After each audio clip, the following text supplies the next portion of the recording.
안녕하세요. 매핑바이블입니다. 오늘은 여호수아를 살펴볼 텐데요. 성경에 나오는 많은 전쟁 이야기 중 여호수아처럼 전쟁에 대한 많은 이야기를 들려주는 책은 없을 겁니다. 읽다 보면 어떤 전술을 썼을까? 누가 먼저 달려갔을까? 많은 상상을 할 수 있는 책이기도 하답니다. 여호수아는 모세오경과 이스라엘 역사의 나머지 부분을 연결하는 고리입니다. 여호수아서에서 눈여겨보아야 할 점은 이스라엘의 승리의 원인입니다. 광야에서 이제 갓 들어온 그들이 어떻게 가나안 족속과 전쟁에서 승리할 수 있었을까요?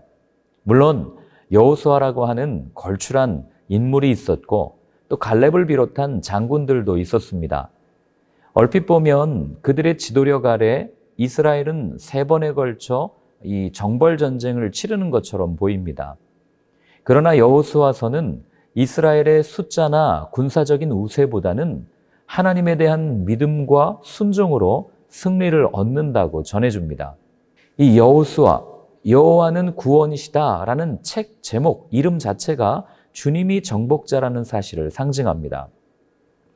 여호수아의 책의 제목은 이 책의 중심인물인 여호수아의 이름을 따라 여호수아 이렇게 부릅니다.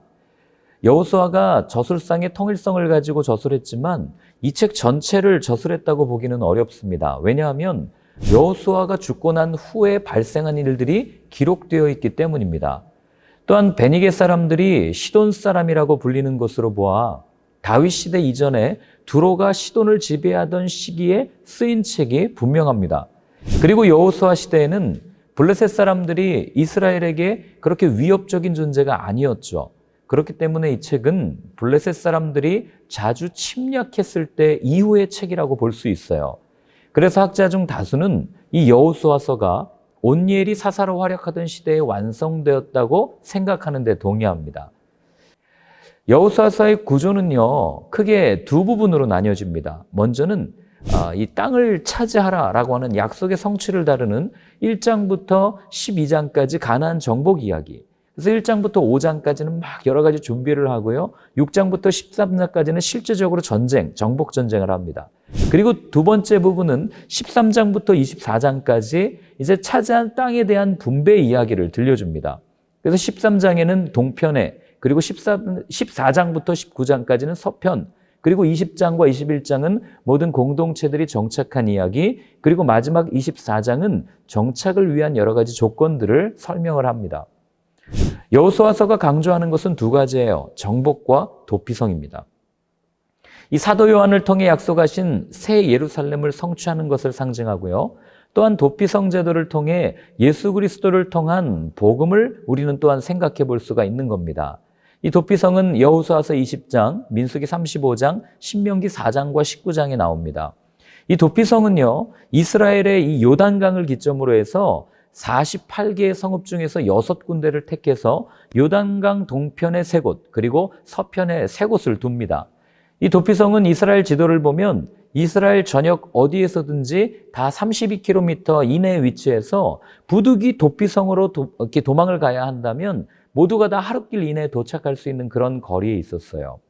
그뿐 아니라 그 성을 향한 도로는 폭이 14m 이상 되도록 넓게 잘 닦아 놓았고 길을 잃지 않도록 도피성이라는 안내판도 곳곳에 설치해 놨습니다. 자, 그렇다면 이 도피성은 무슨 이유로 세워놨을까요? 사람이 지을 수 있는 가장 큰 죄는 살인죄일 겁니다. 따라서 이 죄에 대한 형벌은 무거울 수밖에 없어요. 만약 이에 대한 형벌이 없다면 사회의 정의는 무너지고 말 겁니다. 거기에 연속적으로 살인에 대한 끝없는 복수가 이어지지 않겠어요? 그러나 살인죄가 중할수록, 그리고 이 형벌이 엄할수록 의도적인 살인과 과실로 발생하는 사고와는 구분할 필요가 있었습니다. 혹은 누명을 쓴 사람이 피살자의 가족들로부터 이 즉각적인 보복을 당할 수도 있잖아요. 그러니 그런 보복을 당하기 전에 자기의 결백을 증명할 수 있도록 안전하게 피신할 장소가 필요한 겁니다. 그렇다고 아무나 다 도피성에 들어갈 수 있는 것은 아니에요. 하나님은 사람이 고의로 이웃을 모살하였으면 살인자가 거룩한 단에 있을지라도 끌어내어 죽이라고 명령하신 바가 있습니다. 따라서 이 도피성은 중한 과실죄를 지었거나 구원을 기다리는 자들의 피난처인 겁니다. 도피성을 통해 말씀하시고자 하는 이 메시지가 무엇이냐면 그리스도의 공로를 힘입어 은혜를 얻지 않고는 한순간도 살 수 없는 존재가 인간이라는 거예요. 예수님은 하늘 보좌를 버리시고 찾아오셔서 우리 인생의 피난처, 도피성이 되어주신 겁니다. 여호수아서는 24장으로 이루어져 있는데요. 아까 제가 나누어드린 크게 두 부분 이렇게 나누어서 구조를 살피고 읽는다면 그렇게 어렵지 않게 읽으실 수 있을 겁니다. 말씀으로 승리하시길 바라요. 수고하셨습니다.